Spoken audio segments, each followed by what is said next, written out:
Hi, this is Alex from phpacademy.org and this is a video tutorial for the new Boston. Now we're going to be continuing with XML and I'm going to finish this short XML series with looking at an example from the YouTube Data API. Now I've got the YouTube Data API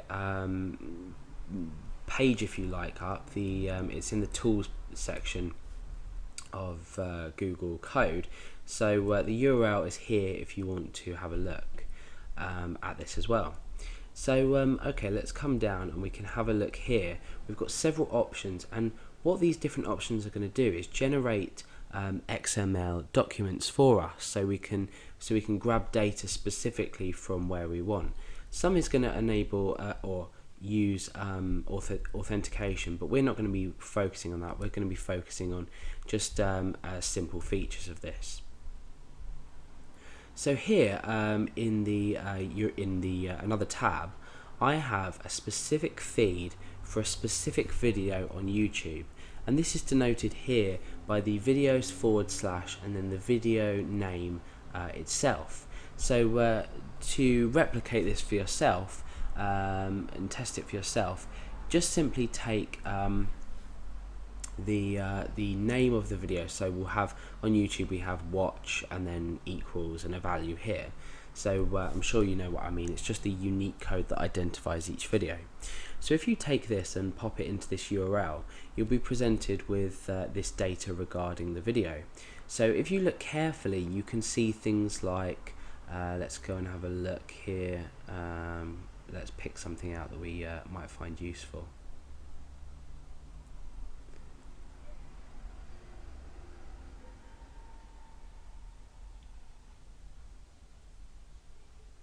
Okay, so up here we've got the title. So you can see here we've got the title tag starting here. We've got some attributes onto this, but we don't need to worry about that for now.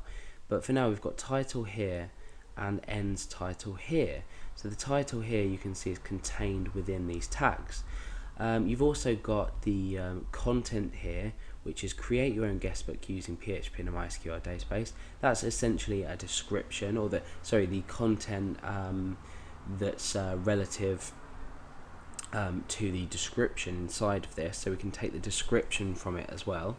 And there's various other aspects we can take from this, but in this tutorial we're just going to be focusing on getting the title and the description and displaying them on our page. So let's go ahead and open up context. Okay, so the first thing we need to do is we need to set a variable which is going to hold the data about this.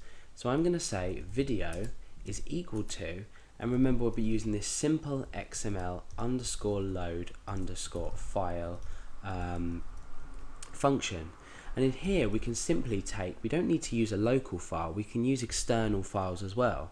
So if we come into here and copy and paste this here, this generated XML file, and come back into our text editor and paste that in there, what this will do is it will create our object from this function reading this URL. So we don't have to load in a file specifically. It doesn't specifically have to be in the directory or in another directory on our web server, but we can specify URLs as well. So now what we want to do is we want to come down here and establish what we want to say. So I'm going to echo out title, and I'm going to break, and then underneath here I'm going to echo out the title of this. In fact, let's append it onto the end of here to save space, and we'll create it all on one line. So what we essentially want to do is say video, and then we want to say hyphen and then greater than. So we're taking a specific tag from this XML file. So the tag is called title. So as you know, what we do is we say title like that. So we're saying video title. Now if, for example, this was a list of videos, so this data here may be a list of say most popular videos, what we could actually do is we could loop this in a for loop. So for example, if we had more than one title tag on a page, we could create a for loop, as we've seen in the previous tutorials from our own XML files, and we could actually read in several titles. Then what we could do is read in, say, several descriptions, and then we could link the user to these most popular videos. So it's very powerful because we're maintaining a data structure. These popular videos will update themselves, and as we've seen before, as new tags are added and old tags are removed, our script is going to keep up to date with these because it's using exactly the same structure. So that's something to bear in mind if you're going to play around with the page that I've already shown you here, and you're going to say most viewed videos, or most recent videos, for example, or top rated, most discussed. You've got loads of different options, but for now we're just focusing on one video as an example. So we've echoed out the video title. Let's see if that's worked. First of all, we're going to put this in bold. I'm going to append a break onto there so we can view the description as well. Let's go back to our page and refresh. Okay, so you can see that we've got title, we've broken down, and we've actually displayed the title from this XML document.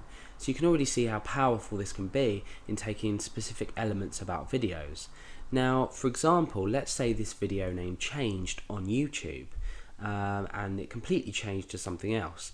What's going to happen? Well, our XML is going to update itself, so therefore our code is going to equal the same value that's specific to YouTube. So as well as being able to easily access these tags, we're also keeping up to date with everything with the tags themselves when things might change on YouTube. So now what we can do is we've broken down, and I'm going to echo out exactly the same thing. I'm going to say strong. This time I'm going to say description, and this is the last example I'm going to use, but I'll leave it up to you to go and play around with different values, things like that. Let's just move this colon to outside of here. So we do exactly the same thing and we say video, and this time it's content. Okay, so now what we've done is we've grabbed the start content of the description. Let's go back to our page and refresh, and you can see that it's given us a description of the video. And as I explained before, there's various other tags you can take from this specific file itself. So we've got things down here like the duration. We've got the thumbnail image, so that corresponds to the video itself. We've even got the rating for the video and the number of raters. So there's a vast amount of information that we can take just out of this single XML file. And that's the powerful thing about XML, is that lots of websites do use it in their API, so you can just grab data quickly and update. You may have come across websites, say for example in YouTube, that index different YouTube videos and display data about them, and in actual fact they allow the users to comment on them videos from their own website. But that's a whole different thing. That's the YouTube API itself. So you'll find that Twitter and other social networking websites or other websites may produce their own XML feeds. More specifically, we have news feeds from websites as well in XML format. So XML is a really widely used standard that allows you to maintain a specific structure to your code, the code itself, and actually echo out things from it, and which will constantly update depending on the updates from the website. So that's taken a brief look at how to load in a file from YouTube for a specific video here, and grab the title and the video content from this XML file.